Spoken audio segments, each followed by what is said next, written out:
ఈరోజు మనం వచ్చేసి ఖమ్మం టు కేబిహెచ్బి బస్సులో వెళ్ళాలని ఫిక్స్ అయినాం. అంటే ట్రైన్కి టికెట్స్ నేను 6 o'clockకి చూసినప్పుడు ఉండే, జస్ట్ ఒక 10 minutes అలా చెక్ తర్వాత చూద్దాంలే అని చెప్పి చూసినందుకు కరెంట్ అవైలబిలిటీ కాస్త నాన్ అవైలబిలిటీ అయిపోయింది.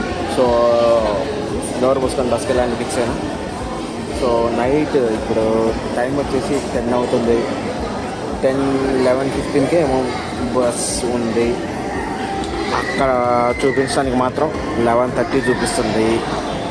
సో వాటెవర్ ఏదేమైనా కానీ బస్కి వెళ్ళాలని మాత్రం ఫిక్స్ అయ్యాం. ట్రైన్కి ఎందుకు వెళ్ళట్లేదు అంటే ఆ ట్రైన్ వచ్చేసి ఆ హైదరాబాద్ కాకుండా ఇంకా ముందుకు వెళ్ళిపోతూ ఉంటాయి. ప్లేస్ చూసుకుంటూ ఉండాలి. దానివల్ల బస్సు అయితే శుభ్రంగా వాడే వచ్చి లేపుతుంది. అందుకోసం అని చెప్పేసి సో రాజధాని బస్సు బుక్ చేసుకుంటున్నాను. ఎంత టైం పట్టిందో చూడాలి. 600 రూపీస్ టికెట్.